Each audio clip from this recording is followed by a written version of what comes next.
চোখের পানি ফেলতে ফেলতে নিজের ছেলের কবরের সন্ধান চায়। সেদিন চট্টগ্রামে গিয়েছি,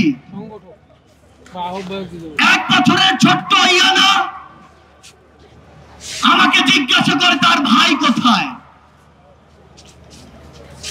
আরেক শহীদের মা আমাকে জিজ্ঞাসা করে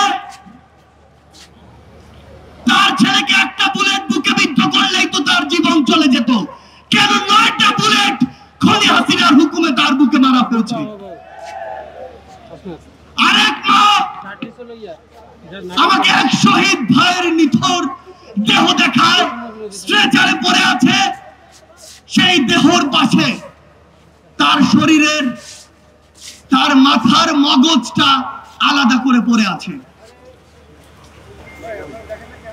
আরেক শহীদ বাবা আমাকে তার সন্তানের নিথর দেহ দেখায়, যেই দেহ খুনি হাসিনার হুকুমে খুন করে 2 পুলিশ সদস্য এডিসির উপর থেকে নিজে ছুঁড়ে মারছে।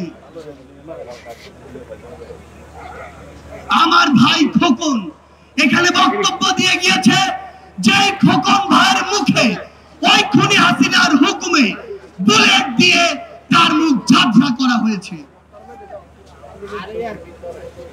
আমার টাঙ্গাইলের 18 বছর বয়সের ভাই হিমেল, যার মুখে ওই খুনি হাসিনার হুকুমে পুলিশের কিছু সদস্য 350 ছড়া বুলেট মেরেছে। 2024 সালের ছাত্র জনতার অভ্যুত্থানে হাজারো এবং চিত্রের মধ্যে এগুলো হচ্ছে কয়েকটি চিত্র।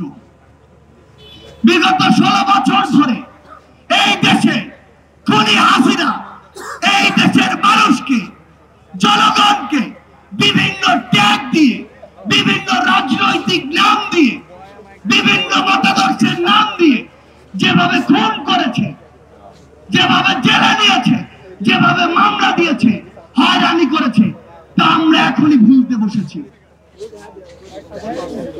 আমরা বিগত 16 বছরে বাংলাদেশের সকল রাজনৈতিক দল বিভিন্ন সময়ে বিভিন্ন ভাবে তাদের বিরুদ্ধে বিভিন্ন ভাবে নামার চেষ্টা করেছি। আমরা কি সফল হয়েছিলাম? বিগত 16 বছরে যখন আমরা এককভাবে বিভিন্ন ব্যানার নিয়ে রাজপথে ওই খুনির বিরুদ্ধে নেমেছি, আমরা কিন্তু সফল হইনি। কিন্তু এই 16 বছরে জুলুম অত্যাচারের পরে সকল রাজনৈতিক মতাদর্শ, দল, মত, ধর্ম, বর্ণ, বয়স ভুলে গিয়ে যখন আমরা ঐক্যবদ্ধভাবে রাজপথে নেমেছি, খুনি হাসিনা দেশ ছেড়ে পালিয়েছি। কিন্তু খুনি হাসিনা দেশ ছেড়ে পালানোর পর এই নতুন বাংলাদেশে আজ কি ঘটছে সেগুলো আমাদের দেখা খুবই গুরুত্বপূর্ণ। এই নতুন বাংলাদেশে আজকে জেলায় জেলায়, থানায় থানায় বিভিন্ন ভাবে আমার যারা শহীদ ভাই, শহীদ পরিবার, আহত যোদ্ধা, তাদেরকে নিয়ে মামলাগুলো নিয়ে পলিটিক্যাল নেগোসিয়েশন হচ্ছে। আজকে টাকার বিনিময়ে মামলা লেখা হচ্ছে, টাকার বিনিময়ে মামলা উঠ্র হচ্ছে। আমরা ওই পুলিশ সদস্যদের, বাংলাদেশ পুলিশকে একটি কথা স্পষ্ট করে জানাতে চাই, ওই খুনি হাসিনা বিগত 16 বছরে আপনাদের এই প্রতিষ্ঠানটিকে টিস্যুর মতো ব্যবহার করেছিল। যখন প্রয়োজন হয়েছে, যেভাবে প্রয়োজন হয়েছে, আপনাদেরকে ইউজ করেছে। আর দিন শেষে যা আত্মসম্মান গিয়েছে, যা মর্যাদা গিয়েছে, আপনাদের গিয়েছে, আপনাদের পোশাকের গিয়েছে।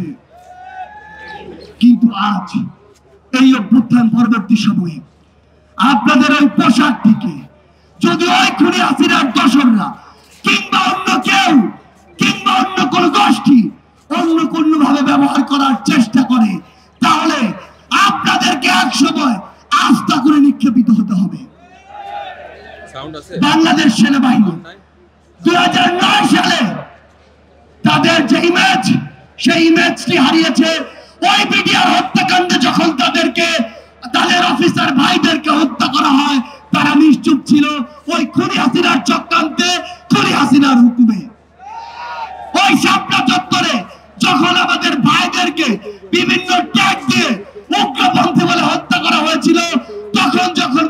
সেনাবাহিনী তাদের জায়গা থেকে ওই তাদের পাশে দাঁড়ায়নি, প্রতিবাদটি করেনি, তখন তাদের ইমেজের খুন